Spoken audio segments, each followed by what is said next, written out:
Jeder kennt Harry Potter und Hogwarts in Deutschland und findet das cool, aber die allerwenigsten wissen, wie unfair das britische Schul- und Unisystem wirklich ist. Diese Privatschulen und Unis hier, die kosten nämlich bis zu 60.000 € im Jahr und das können sich nur die allerwenigsten Eltern leisten. Ganze 7% der britischen Eltern sind das nämlich nur.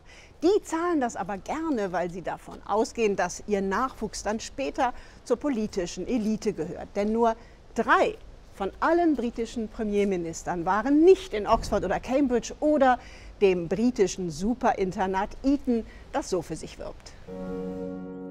Mit Bildern, die an eben jenen Harry Potter erinnern sollen.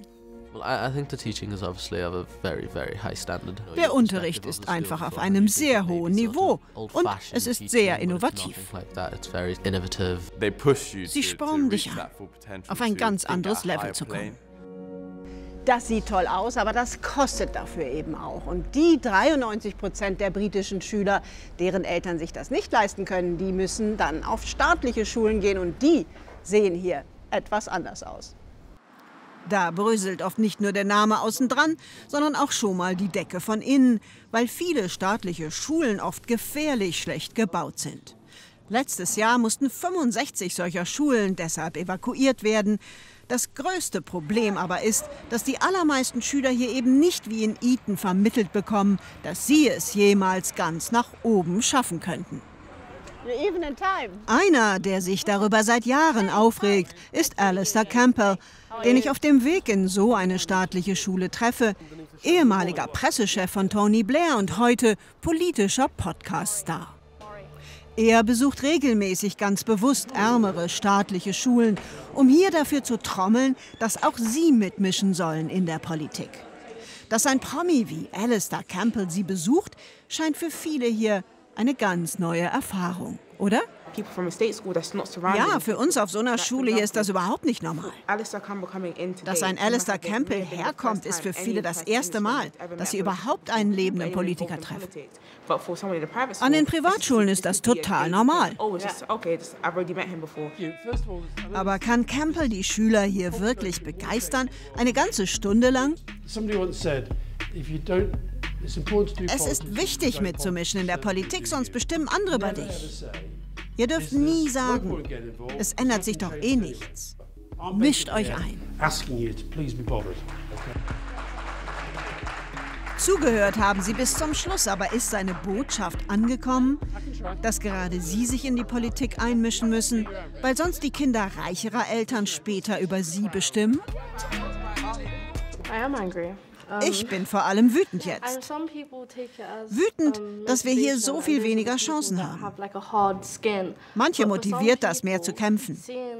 Aber viele hier haben einfach das Gefühl, wir schaffen es eh nicht. Alistair Campbell weiß das. Was ihn besonders ärgert, ist, dass so jede Menge kluger Schüler und Schülerinnen einfach untergehen, während die Reicheren automatisch nach oben gespült werden. Die bekanntesten Produkte unserer Privatschulen, die dann Premierminister wurden, die sind nicht cleverer als die Kids hier. Aber sie bekommen etwas, was die Kids hier nicht kriegen. Sie haben einen besseren Start ins Leben und dann wird ihnen immer wieder erklärt, dass sie was Besseres sind. Warum würdest du das nicht glauben? Sowas glaubt man doch gern, wenn man es hört, oder? Würde ich auch. Das heißt aber andererseits, für die ärmeren Kinder hier in Großbritannien ist es damit doppelt schwer, nach Cambridge oder Oxford zu kommen. Aber ist das wirklich immer noch so? Vor einiger Zeit habe ich nämlich im Guardian gelesen, dass es jetzt hier immer mehr Colleges gibt, die sich ganz bewusst darum bemühen, Working-Class-Kids anzuwerben, richtig aktiv. Und deshalb bin ich mal nach Oxford gefahren, um mir so eins anzugucken.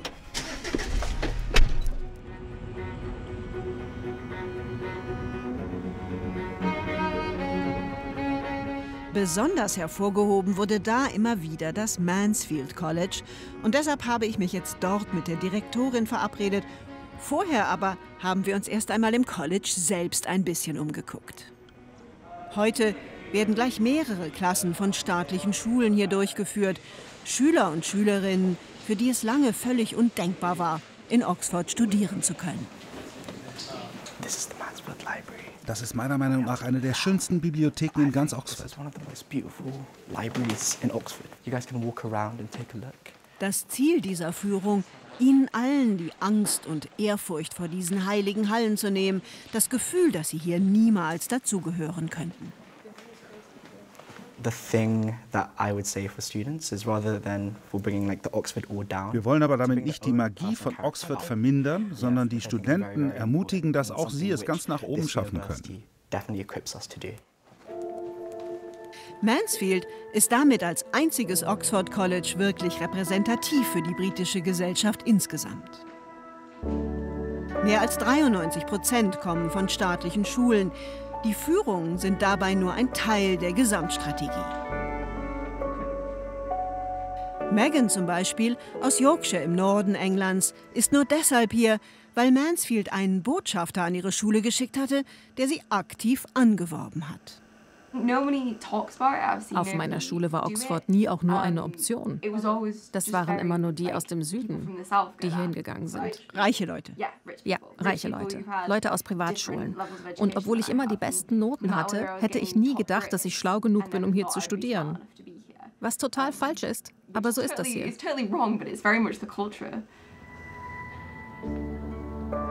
Direktorin Helen Mountfield kämpft seit Jahren dafür, dass Oxford kein Ort für die Upper Class bleibt. Ihr geht es aber nicht nur darum, Oxford zu ändern, sondern auch darum, wer das Land in Zukunft regiert. In den letzten 50 Jahren kamen alle, außer 2 Premierministern aus Oxford. Und dadurch denken alle, dass ein Premierminister so sein muss.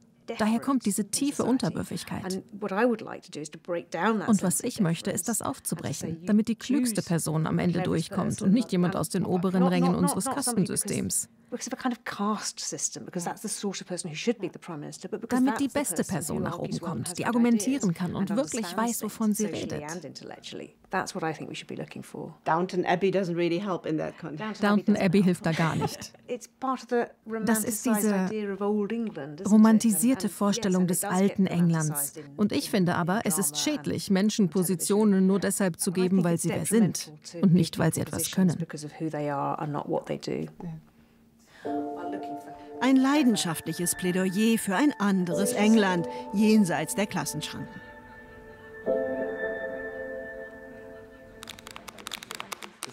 Aber noch ist Mansfield damit ein Pionierprojekt. Ändert das trotzdem auch etwas im restlichen Oxford? Was meinen Megan und die anderen dazu? Ich kenne Leute aus den anderen Colleges, die eher upper class sind, die mich noch nicht einmal angucken. Es ist aber auch nicht leicht, dieses alte Klassensystem aufzubrechen, das die britische Gesellschaft so lange definiert hat. Leute aus Privatschulen glauben, dass sie qua Geburt ein Recht darauf haben, hier zu sein. Einer aus Eton hat neulich sogar damit angegeben, dass er bei keiner einzigen Vorlesung war. Und wie war das für dich? Ich weiß nicht. Es hat mich wütend gemacht, aber auch stolz, weil ich weiß, ich bin besser als er. Und ich habe so viel härter dafür gearbeitet, als er, hier zu sein. Ja, das macht mich schon stolz.